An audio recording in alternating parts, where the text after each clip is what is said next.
अशा पद्धतीने झाला आणि या सगळ्या स्थितीमध्ये या सरकारने ठेवलेल्या मुख्यमंत्र्यांनी ठेवलेल्या चहापानावर बहिष्कार टाकण्याचा निर्णय आम्ही घेतलेला आहे। कारण ज्या पद्धतीने सत्ताधारी पक्षांची मस्ती वाढलेली आहे, एक बबनराव लोणीकर सारखे आमदार जे मंत्री राहिलेले कॅबिनेट मंत्री हे सांगतात तुमच्या पायातले बूट, तुमच्या पायातले चप्पल, कपडे सुद्धा सरकारने दिलेले, अशा प्रकारची मस्तीची भाषा म्हणजे ब्रिटिशाची ही सुधारित अवलाद आहे। आणि अशा पद्धतीने वक्तव्य करणारे लोक नंतर मग भ्रष्टाचारात अनेक पद्धतीने गुंतलेले लोक, मग संजय शिरसाट असतील, आता बुमरेंचं प्रकरण नव्याने समोर आलेलं आहे। आणि सगळ्यात महत्त्वाचं, मराठी या भाषेवर या महाराष्ट्रात होत असलेला अन्याय, हिंदीचं सक्तीकरण करण्याचा प्रयत्न, नवे सक्तीकरण करणार, या सगळ्या विषयाला धरून या सरकारच्या चहापानाला जाणं आम्हाला संयुक्तिक वाटलेलं नाही। मग मुंबई अदानीच्या हवाली करण्याचा प्रकार असेल, देशाच्या सरन्यायाधीशाचा या महाराष्ट्रात केलेला अवमान असेल, ड्रग्जला सरकारचं प्रोत्साहन असेल, शक्तीपीठ मार्ग जो आवश्यक नाही तो करण्याचा अट्टाहास आहे। आणि म्हणून या सगळ्या विषयामध्ये निश्चित अधिवेशनात तर आम्ही आवाज उठवू, परंतु सरकार या सगळ्या विषयात पूर्णपणे अपयशी ठरलेलं आहे। सरकार कायदा सुव्यवस्था पाहू शकलेलं नाही। सत्ताधारी पक्षाचे लोक वेगवेगळ्या गुन्ह्यात सहभागी आहेत। पुण्याचं हगवणे प्रकरण आपण बघितलं, आत्ताच एक प्रकरण आलेलं आहे, एक मुंबऱ्याचे ठाण्याचे जे राष्ट्रवादीचे नेते खुनाच्या प्रकरणात सहभागी आले, ज्या व्यक्तीचा खून झाला त्याची पत्नी इथं आलेली आहे। आणि सत्ताधारी पक्षाचेच लोक वेगवेगळ्या गुन्ह्यामध्ये सहभागी आहे। पोलिसांचं पूर्णपणे त्याला संरक्षण आहे। मुख्यमंत्री उपमुख्यमंत्री एक प्रकारे या सगळ्या गोष्टीला प्रोत्साहन देतात। एकीकडे मुख्यमंत्री भ्रष्टाचार मुक्तीच्या गोष्टी करतात आणि एकीकडे 3,000 4,000 कोटीचा भ्रष्टाचार होतो। या राज्यात 92,000 कोटी रुपये कॉन्ट्रॅक्टरांचं देणं आहे। जलसंधारणाचे 903 कामं या सरकारने रद्द केलेले आहेत। एसटीच्या बसेस अजून आलेल्या नाही। रोज बघा एसटी वारीसाठी एसटी जातात। काल एक एसटी दाखवली की 3 नटवर चाललेली एसटी आहे। आता सकाळी एक एसटी दाखवली की तिचं शौकतच नसलेली एसटी आहे। म्हणून अशा पद्धतीने हे राज्य कुठे घेऊन चाललेले आहे, भारतीय जनता पार्टीने कुठे नेऊन ठेवला महाराष्ट्र म्हटलं होतं, तसं आता भारतीय जनता पार्टीनं आणि या त्यांच्या बरोबरच्या जे आमच्यातून गेलेले गद्दार लोक आहे यांनी कुठे नेऊन ठेवला महाराष्ट्र, ही परिस्थिती निर्माण झालेली आहे। आणि म्हणून या सगळ्या विषयाला जनतेच्या न्यायालयात आम्ही जात आहोत, परंतु विधिमंडळात निश्चित याच्यावर आवाज उठू। परंतु या सरकारच्या, कारण हे सरकार भ्रष्टाचारी आहे, हे सरकार बेईमान आहे, हे सरकार शेतकरी विरोधी आहे आणि म्हणून या सरकारच्या चहापानावर बहिष्कार टाकण्याचा निर्णय आम्ही घेतलेला आहे।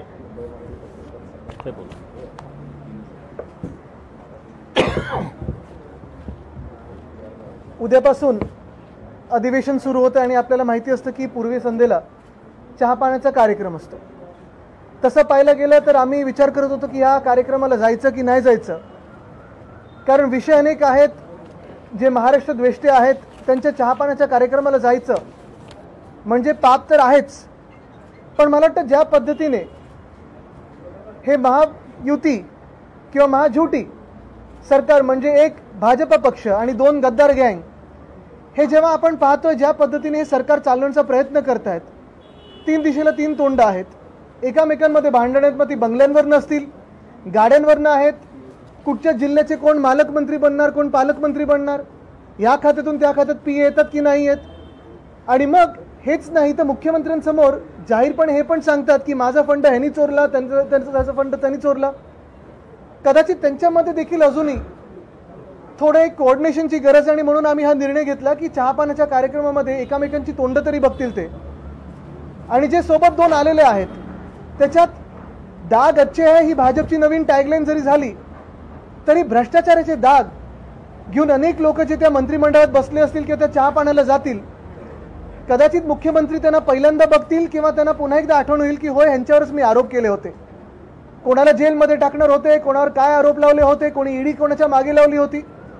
आणि हेच सगळं पाहता आपण पाहत होता की भ्रष्टाचारी सरकार भाजपचं जे झालेलं आहे त्याच्यात सगळ्यात मोठा घोळ आणि कदाचित आता घोटाळा देखील समोर येत आहे। तो म्हणजे कालच आपण पाहिलं, मी पत्रकार परिषद घेत असताना 25 लाख विद्यार्थ्यांमधून पहिली यादी जाहीर केली ती 11वीच्या प्रवेशाची।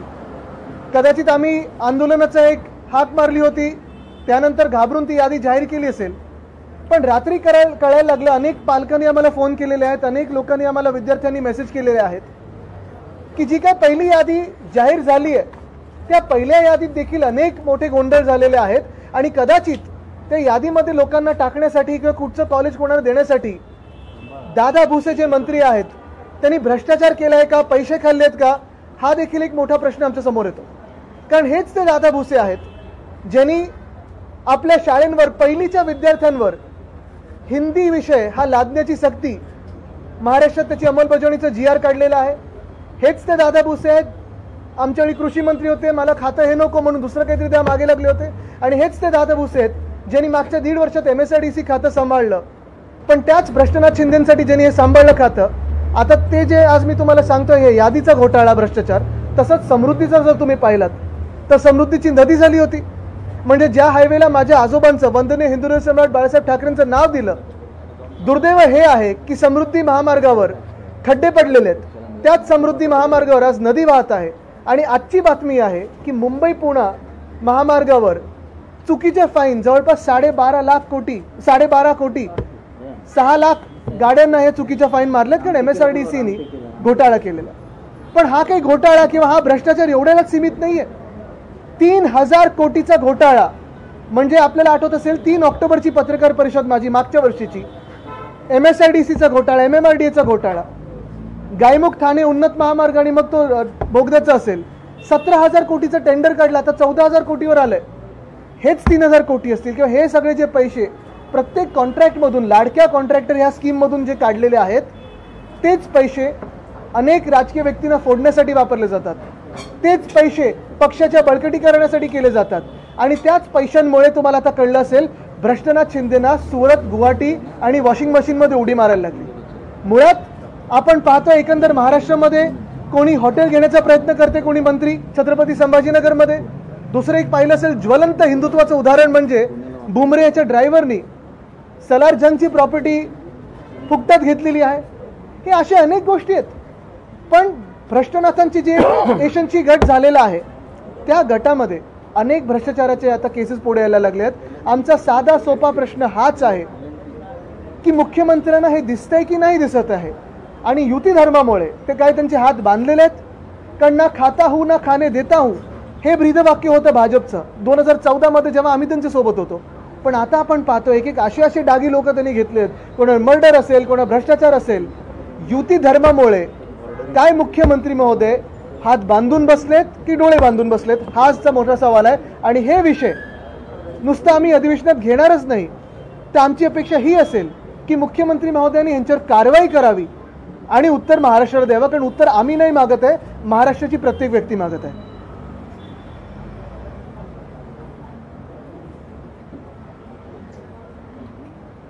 महाराष्ट्रामध्ये अनेक विषयाच्या संदर्भात उद्याच्या अधिवेशनाच्या संदर्भात आमचे विरोधी पक्षनेते आणि आदित्यजींनी बऱ्याच गोष्टी सांगितल्या। 2-3 गोष्टीवर महत्त्वाचा विषय असा आहे की शेतकऱ्याला पूर्णतः वाऱ्यावर सोडलेला आहे।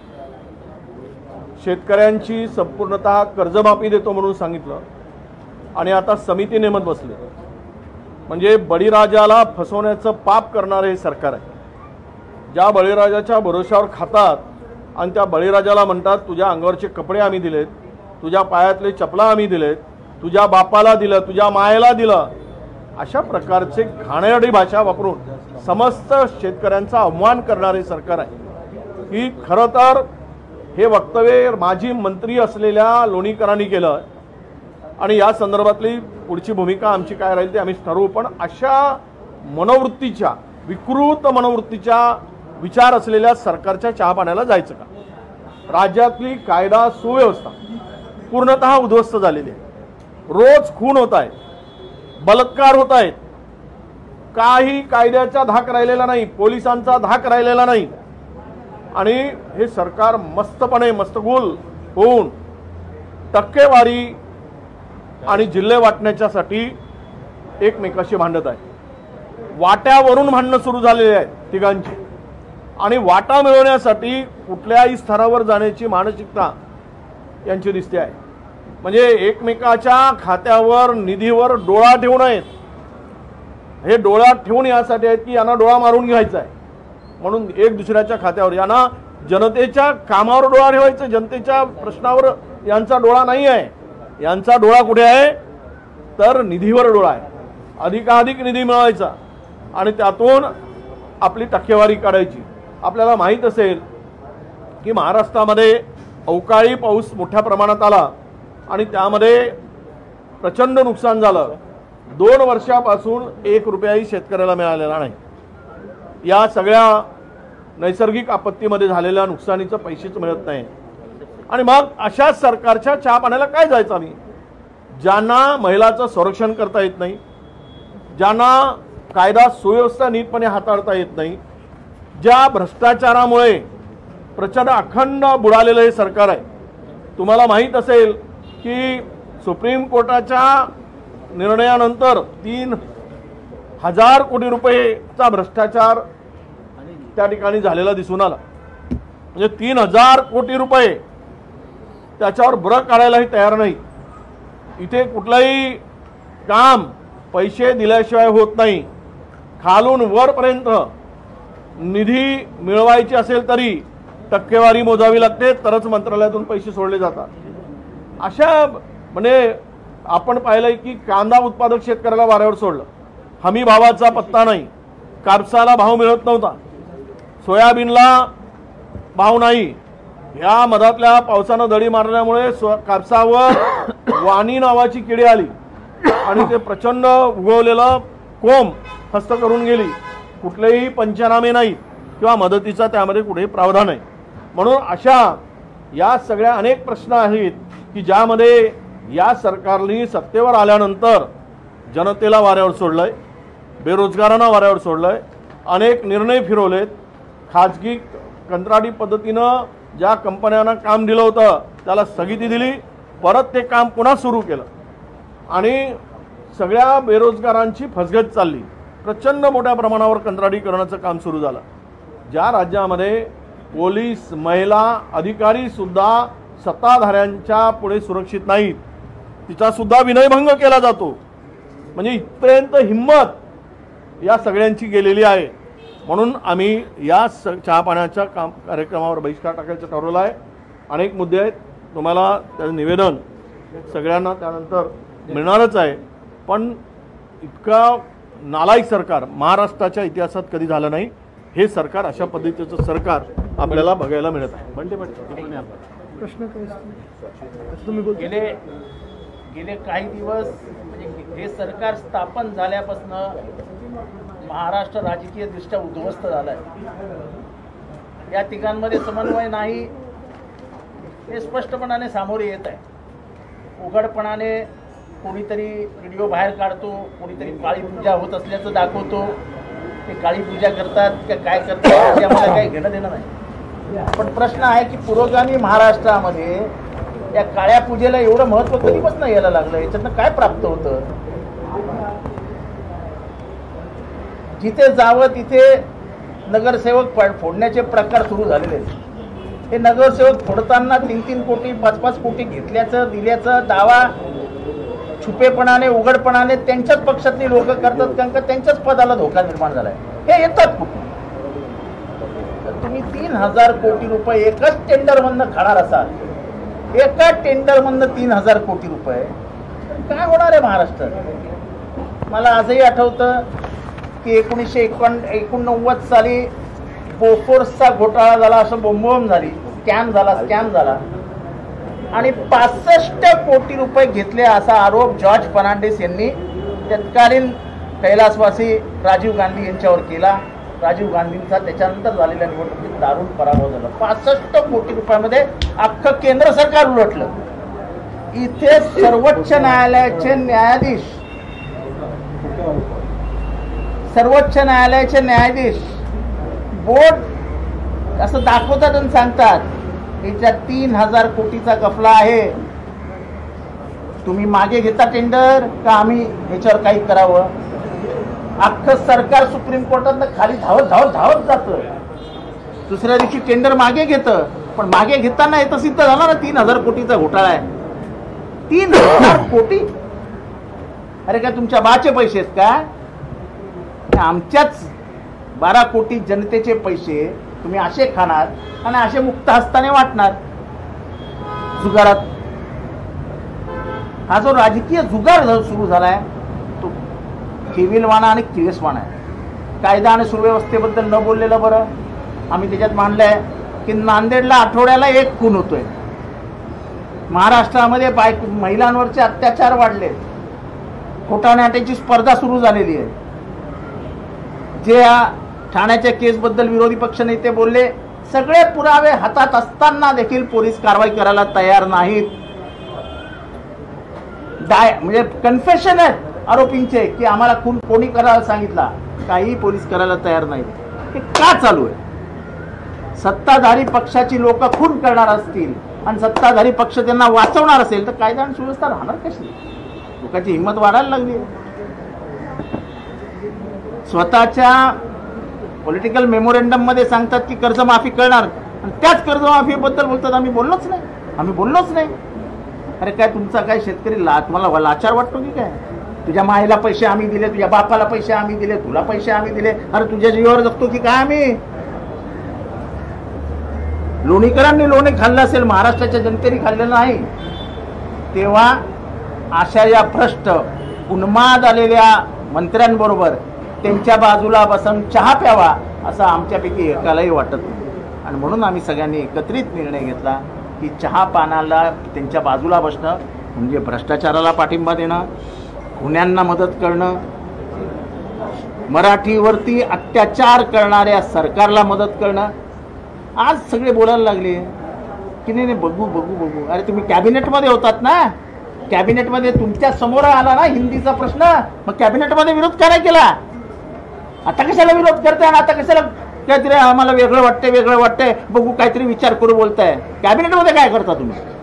कॅबिनेटमध्ये निर्णय घ्यायचे आणि जनता भडकली म्हटल्यावरती लगेच नाही काहीतरी विचार करू. नका विचार करू, महाराष्ट्राची जनता विचार करेल. मराठीच्या मुद्द्यावरती तुम्हाला माफी नाही हे लक्षात ठेवा. आणि म्हणून पक्षाभिनिवेश बाजूला ठेवून सगळी मराठी माणसं महाराष्ट्रात एक होताना दिसत आहेत. भाषेविषयी कुठलाही तिरस्कार कोणाला असण्याचं कारण नाही. अरे पण सक्ती कशाला, जबरदस्ती कशाला? काय शिकायचं ते शिकवू द्या मराठी माणसांना. कुठली भाषा द्या, फ्रेंच शिकायचं, जर्मन शिकायचं, स्पॅनिश शिकायचं, शिकू आम्ही, आमची पोरं शिकतील. तुम्ही कोण सांगणार आहे आम्हाला काय शिकायला पाहिजे? तर ही जी परिस्थिती निर्माण करते हे सरकार, हे फक्त मतांचं राजकारण आहे. या मतांच्या राजकारणापुढे मराठी माणसाचा बळी देत आहेत, मराठी भाषेचा बळी देत आहेत आणि त्याला आमचा सक्त विरोध आहे. भ्रष्टाचाराने बरबटलेल्या या सरकारबरोबर चहा प्यावा असं आम्हाला अजिबात वाटत नाही. म्हणून आजच्या चहापानाच्या कार्यक्रमात आम्ही बहिष्कार टाकला. प्रश्न असतील? चला प्रश्न. या अधिवेशनामध्ये तरी विरोधी पक्ष नेता मिळणार आहे का? कारण का आपण पाहतो की याच अधिवेशनामध्ये पत्र दिलं मात्र अजूनही त्याला मंजुरी दिलेली नाही विधानसभा अध्यक्षांनी. सरकारला विचारलं मला असं वाटतं हा प्रश्न तुम्ही सरकारला किंवा विधानसभा अध्यक्षांना विचारला पाहिजे, आम्हाला विचारण्यापेक्षा. कारण आमच्याकडून जी प्रोसेस आहे ती पूर्ण झालेली आहे. आम्ही तिन्ही पक्षांनी मिळून नाव आमचं भास्करराव जाधवांचं दिलेलं आहे. आता हे काय आमच्या हातात नाहीये ना, सरकार आणि विधानसभा अध्यक्षांनी निर्णय घ्यायचा आहे आणि तो घ्यावा. ज्यांनी संविधान हत्या दिवस साजरा केला त्यांना आपण प्रश्न विचारावा.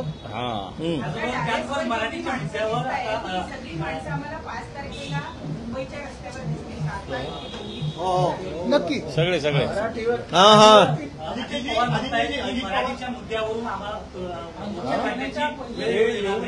बघा, एक ह्याच्यात महत्वाचा प्रश्न हाच आहे. ह्याच्यात महत्वाचा विचार करण्याची हीच गोष्ट आहे की गेल्या 10 वर्षांमध्ये असेल आणि खास करून गेल्या 5 वर्षांमध्ये असेल, का म्हणून आम्ही विश्वास ठेवायचा भाजपावर की ते हे भाजप महाराष्ट्रप्रेमी आहेत. आपण पाहिलं असेल जे international financial centre Manmohan Singh साहेबांनी मुंबईला दिलं होतं, बीकेसी मध्ये दिलं होतं, ते सरकार आल्या आम्ही सगळे विरोध करून देखील भाजपने उचलून नेलं गुजरातला गिफ्ट सिटी म्हणून. त्याचा फायदा नुसतं मुंबईला नाही तर देशभराला झाला असता.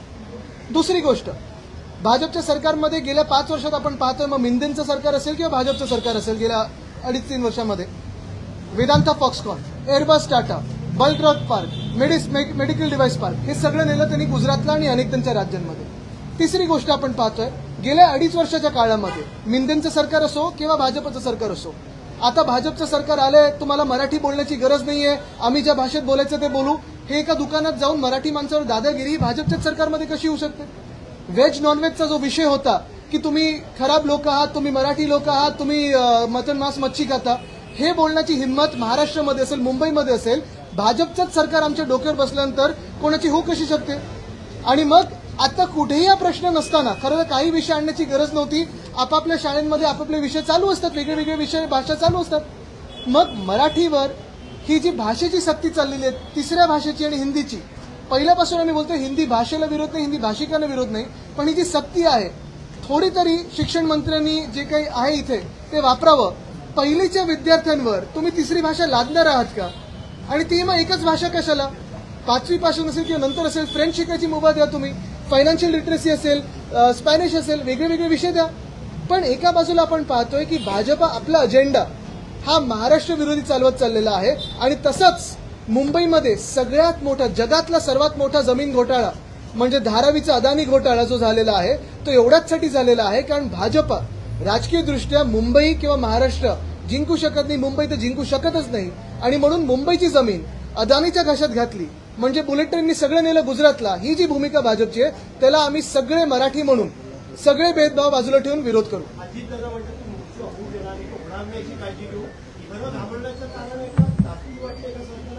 बघा, होऊ देणार नाही, होण्याची गरज नाही आणि होऊ देणार नाही याच्यामध्ये फरक आहे. होऊ देणार नाही म्हणत असतील आणि पोलिसांचं बळ लावत असतील, कितीही बळ लावलं तरी आम्ही ते तोडून मोडून पुढे जाऊ.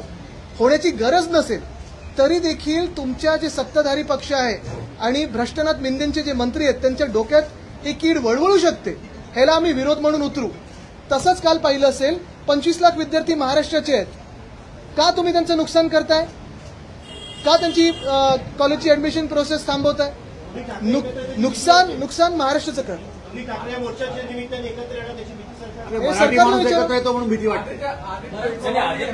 मराठी होऊन दे मग येतो.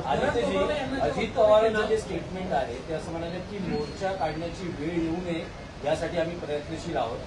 जी एक शक्यता व्यक्त केली जाते की हा अध्यादेश कदाचित आज किंवा उद्या अधिवेशनाच्या काळात मागे घेतला जाऊ शकतो, एक समिती स्थापन केली जाऊ शकते तज्ज्ञांची, आणि त्यानंतर समिती वगैरेची गरजच नाही. त्या समितीला देखील आमचा विरोध आहे, कारण पहिलीपासून जर तुम्ही तिसरी भाषा लादणार असाल आणि एकच ही हिंदी भाषा लादणार असाल, आमचा विरोध राहील. का काढला? मुख्य गोष्ट म्हणजे GR का काढला तुम्ही? आणि परत एकदा मी तुम्हाला सांगतो, युती धर्मामुळे असं काही झालंय का की फडणवीस हे हतबल झालेत? म्हणजे तसं युपीए बद्दल भाजप आणि आम्ही सगळे NDA बोलायचो की प्रधानमंत्री चांगले आहेत पण हतबल आहेत, कोअलिशन धर्म आहे. तसं आज कोअलिशन धर्माची अडचण मुख्यमंत्री महोदयांवर येते का? आणि परत त्याच्याही पुढे जाऊन तुम्हाला सांगतो, काल जो मी शंका जी उपस्थित केलेली आहे की मुख्यमंत्र्यांना अडचणीत आणण्यासाठी भ्रष्टनाथ मिंदेंचे मंत्री काही प्रयत्न करतात का, हा देखील विचार आपण करणं गरजेचे आहे.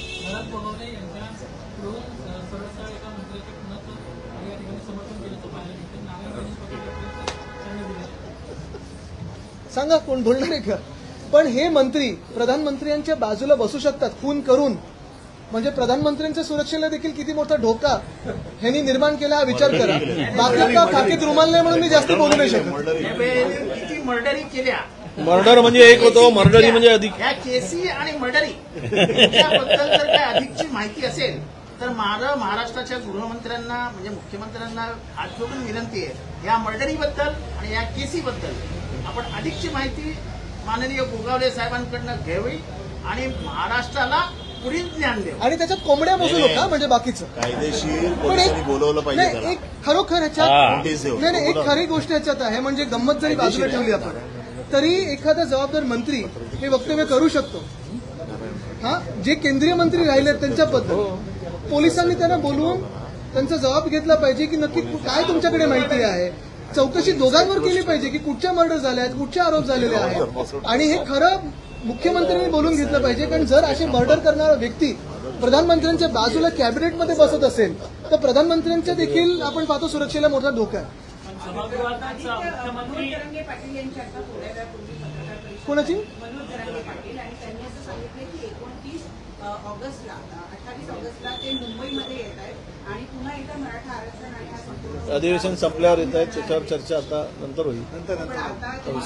आजचा विषय नाही आहे, आमचा बहिष्काराचा विषय आहे आणि मराठी सक्ती करणाऱ्यांच्या विरोधात विषय. अभिषेकजी थांबा, तुमची सक्ती नंतर, पहिले आमची सक्ती, पहिले आमची शक्ती, मग मर्डरी रुमाल घेऊन फिरणारे टॉवेलमध्ये बसणार. ज्यावेळेस सभागृहात होते त्यावेळेसच त्यांनी संपूर्ण कायदा सुव्यवस्थेची लिस्ट वाचलेली होती, तरी देखील त्यांचा भाजपमध्ये मोठा पक्षप्रवेश झालेला होता. मुख्यमंत्र्यांना एवढं समजून देखील त्यांनी हा पक्षप्रवेश. मग म्हणूनच मी विचारतोय ना की मुख्यमंत्री हतबल आहेत का, कोलिशन धर्म आहे का, युती धर्म आहे का? राज्यसभा में न्याय न होगा, सच्चे को फांसी होगी, झूठा मौज उठाएगा, असं चाललेलं आहे.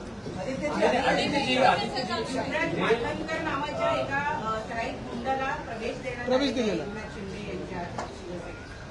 आपण जर पूर्ण यादी पाहाल वरपासून डाऊट आला तरी आम्हाला वाटणार नाही विशेष नाही. एक मिनिट, सलीम कुत्ता बरोबर ज्यांनी नाचले, यूपीए केस टाकली होती यूएपीएची, काय झालं? प्रवेश दिला. इक्बाल मिर्ची बरोबर ज्यांनी व्यवहार केला, काय झालं? प्रवेश दिला. मुख्य गोष्ट हीच मंत्र्यात असे लोक बसायला लागतील, तर मग बाकीचे लोक फरक एवढाच. फरक आदित्यजी एक मिनिट, आदित्यजी म्हणाले फरक एवढाच आहे, तो कुत्ता होता आता डॉगी झाला.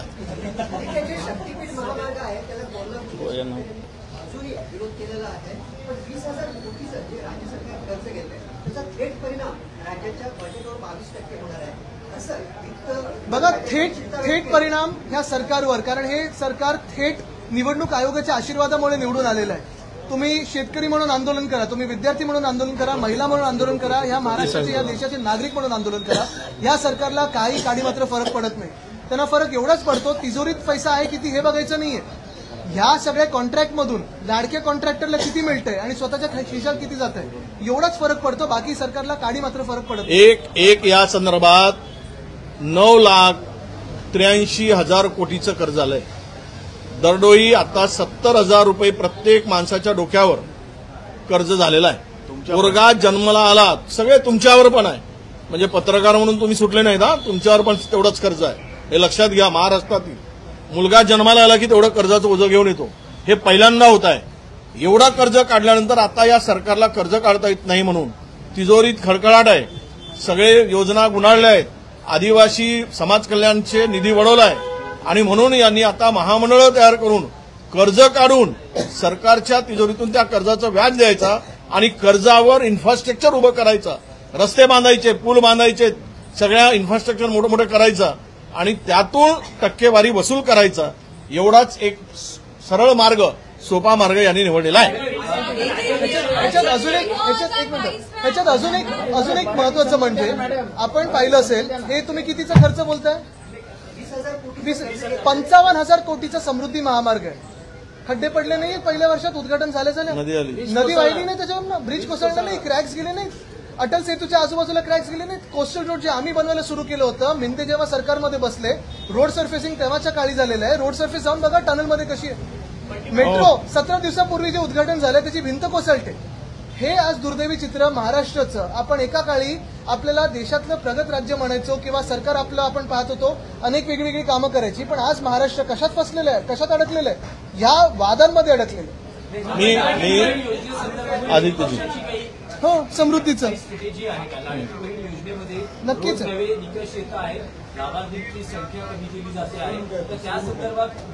तुम्ही आता उद्यापासून पाहाल आमची लढाई सोडून द्या. हे बघा,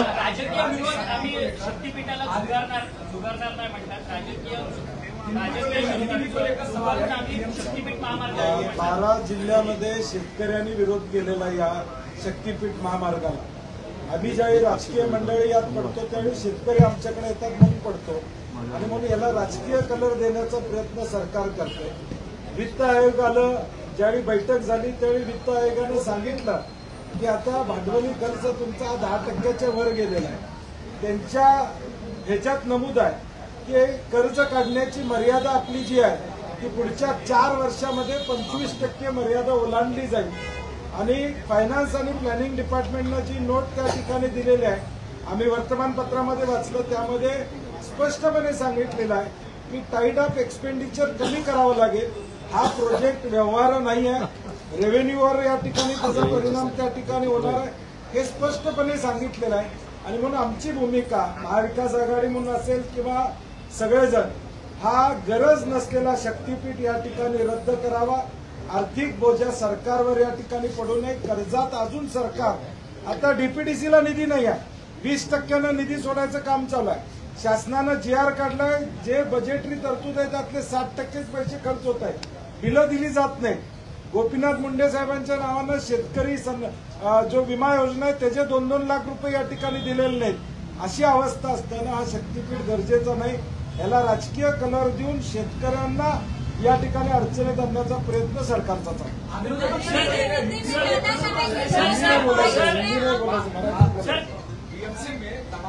जरा मराठी घेतामध्ये ना मराठी जरा 2 मिनिट मराठी घेतामध्ये 2 मिनिट. देशमध्ये काँग्रेस पक्षाचा एक नेता जो आहे जमीन शेख प्रकरणाशी संबंधित आहे असा एक उल्लेख केला.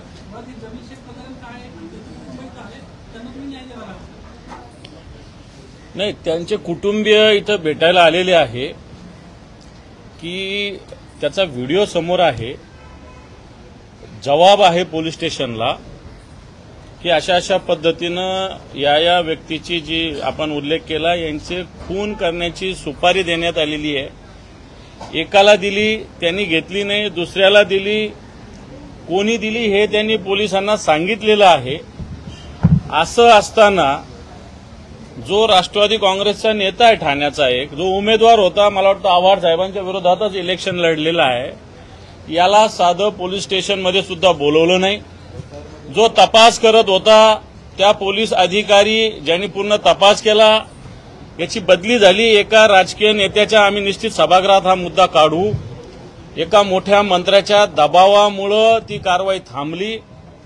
त्या पोलीस अधिकाऱ्याची बदली झाली आणि ज्याच्यावर आरोप आहे त्या व्यक्तीनं स्वतःच्या मोबाईलवर स्टेटस ठेवला, बदलीचा पत्र ठेवलं, जे बदलीचा आदेश आहे तो ठेवला. मला सांगा, बदली जी सकाळी होते, सगळ्या गोष्टी बाहेर यायला 2-2, 4-4 दिवस लागत असतात. या व्यक्तीच्या त्याच दिवशीच्या मोबाईलच्या स्टेटसवर आहे. ते कुटुंबीय 5 वर्षापासून झगडतंय की या खुन्याला माफी देता कामा नये, याच्यावर कारवाई करावी. आणि मला असं वाटतं हे प्रकरण आता डिटेल बोलण्यापेक्षा सभागृहात निश्चित मुख्यमंत्री, गृहमंत्र्याकडे याच्याविषयी दाद मागू. आणि आमचा जो आरोप आहे, आम्ही सुरुवातीलाच बोललो की सत्ताधारी पक्षाचेच लोक गुन्हे करतात, गुन्हेगारी वाढवतात. त्याचं एक ज्वलंत उदाहरण आहे. अजित पवार पाठीशी घालतात का या सगळ्या नकारात्मक? मी म्हणेल पूर्ण सरकार, मुख्यमंत्री, अजित पवार, दुसरे दोन्ही उपमुख्यमंत्री आणि मुख्यमंत्री हे तिघे पण या गुन्हेगारांना पाठीशी घालतात, असं माझं स्पष्ट मत आहे. बीएमसी स्कूलों में पहले से भी अलग अलग माध्यम के क्लासेस थे, उसके बावजूद सरकार का स्पेसिफिक नोटिफिकेशन आना किस तरफ इंडिकेशन है? दूसरा, जब सरकार ये कह रही है कि 15 ऐच्छिक भाषाएं उसमें हिंदी है, तो अपोजिशन को उस सरकार पर भरोसा नहीं है. पहली बात यही रहती है कि महाराष्ट्र में जो दादा भूसे मंत्री हैं, उन्होंने इतना बड़ा विषय ऐसे ही एक GR के माध्यम से उसको निपटने की कोशिश की. हमारा यही मानना है कि थोड़ा विद्यार्थियों का भी विचार किया जाए, उस पर विचार विमर्श हो, लेकिन किसी भी भाषा की सख्ती हमें बिल्कुल मान्य नहीं है, अमान्य है. बात यह है कि पहली के विद्यार्थी, पहली की कक्षा के विद्यार्थी क्या असल में 3 भाषा सीख सकते हैं? क्या हिंदी की सख्ती की जरूरत है? और जो उन्होंने कहा है कि 20 अलग भाषा हैं, कोई भी सीख सकते हैं, अगर आप GR ठीक से पढ़े तो उसी GR में लिखा है कि 20 विद्यार्थी अगर साथ में आए और मांग करें कि नहीं ये भाषा नहीं, हमें ये भाषा चाहिए, तो हम भाषा बदल देंगे. ये कैसी बात है? ये क्या राजनीति की बात कर रहे हो कि 20 विधायक साथ में आए, कहते हैं हमें पार्टी बदलनी है, हम चुनाव आयोग के पास जाते हैं, आपका चिन्ह भी दीजिए, नाम भी दीजिए. जो भाजपा करती है वो विद्यार्थी नहीं कर पाएंगे. और दूसरी बात है, उन्होंने कहा 20 से कम अगर विद्यार्थी हो तो ऑनलाइन पढ़ाएंगे हम. कैसे ऑनलाइन पढ़ाओगे जिस स्कूल में अभी इलेक्ट्रिसिटी नहीं है, जिस स्कूल में अलग अलग क्लासेस नहीं, जिस पाठशाला में, तो उनको क्या ऑनलाइन पढ़ाने वाले हो आप? यही बात हम कहते आए हैं कि पहली बात तो किसी की भी भाषा हो, कोई भी भाषा हो, उसकी सख्ती हम सहेंगे नहीं. तीसरी भाषा अगर या तीसरा विषय कोई लाना हो तो वो 5वीं से लाइए, उसकी भी सख्ती ना हो. वो ऐच्छिक हो, वो चॉइस के हिसाब से हो, और महाराष्ट्र में मराठी हो और इंग्लिश हो, इसी को प्राधान्य देना जरूरी है। हिंदी हो, फ्रेंच हो, स्पेनिश हो, या फाइनेंशियल लिटरेसी हो, फिजिकल कोई बात हो जैसे क्रिकेट हो, फुटबॉल हो, ये सारी बातें 5वीं कक्षा से ले सकते हैं। आदित्य जी, मुख्यमंत्री जी का कहना यह है कि जब उद्धव जी सीएम थे तब त्रिभाषा सूत्र को मंजूरी दी थी, उसने हिंदी मुख्य वो राजनीति कर रहे हैं, इसलिए अपने उस मुद्दे को बदल दे रहे हैं। मुख्यमंत्री महोदय कौन सी नींद में है मुझे पता नहीं, लेकिन मैं यही उनसे विनती करूंगा कि आंखें खोले और देखें कि जीआर किसने इशू किया है। जीआर जब इशू हुआ है, परसों जब जीआर इशू हुआ, तो कौन मुख्यमंत्री है? कि अभी भी यही वो मानते हैं कि उद्धव जी मुख्यमंत्री है। और हमारे समय पे जो माशेलकर समिति थी, उनका जो रिपोर्ट था, जो रिपोर्ट आया, उस पे हमने एक स्टडी कमेटी 5 मंत्रियों की बिठाई थी। लेकिन ये सारी बातें तो पिछली है। बीच में 3 साल बीत गए, 3 मंत्री बदल गए, 2 मुख्यमंत्री बदल गए। जीआर परसों आया है, उन्हीं की सरकार में आया है। शायद उनको पूछा है, नहीं पूछा है, मुझे पता नहीं, लेकिन ये भी बात हो सकती है कि उन्हें तकलीफ में लाने के लिए भ्रष्टनाथ शिंदे के मंत्री ने जीआर इशू किया है। ये अंदरूनी झगड़ों में कृपा करके पहली की कक्षा के विद्यार्थियों को ना लाए, ये मेरी विनती है। एक मिनट, लेडीज फर्स्ट।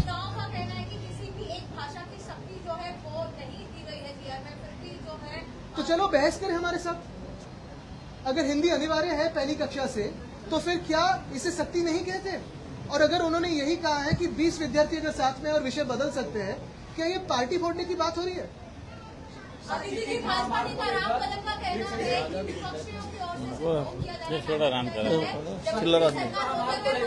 देखिए, मैं यही बात कहना चाहता हूं कि आज महाराष्ट्र में पूरा अगर आप एक वातावरण देखें, तो यही हम मानते हैं कि भाजपा महाराष्ट्र के खिलाफ है। पिछले 10 सालों में भाजपा ने जो अन्याय महाराष्ट्र पे किया है, पहले इंटरनेशनल फाइनेंशियल सेंटर चुरा के ले गए गुजरात, फिर वेदांता फॉक्सकॉन हो, एयरबस टाटा हो, बलग्राड पार्क हो, एयर इंडिया का हेडक्वार्टर हो, काफी सारी चीजें लेके चुरा के गए गुजरात। अगर किसी के फेस्टिवल्स पे, किसी के त्योहारों पे बंदी लाए, तो हमारे मराठमोड़े जो गणपति बप्पा है, उनके पीओपी के आइडल्स पे वो बंदी ला रहे हैं। क्यों ना हम माने कि भाजपा महाराष्ट्र विरोधी है। सारी की सारी अगर मुंबई की ताकत देखिए, कम करने की कोशिश कर रही है भाजपा।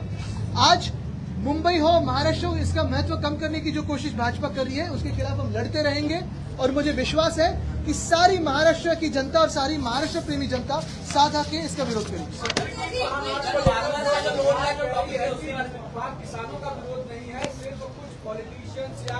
क्योंकि यही भाजपा है जिन्होंने पंजाब और हरियाणा के किसानों को माओवादी कहा था, उग्रवादी कहा था, अतिरेकी कहा था। यही भाजपा है जिन्होंने पंजाब, हरियाणा और छत्तीसगढ़ के किसानों पे टीयर गैस छोड़े थे, लाठीचार्ज किया था। और यही भाजपा है जब महाराष्ट्र में भी किसानों का और कामगारों का मोर्चा मुंबई तक आ रहा था, उन्होंने उनको माओवादी कहा था, मैंने जाके उनका स्वागत किया था। तो ये भाजपा किसानों के खिलाफ है, कामगारों के खिलाफ है, महाराष्ट्र के खिलाफ है। धन्यवाद। चलो।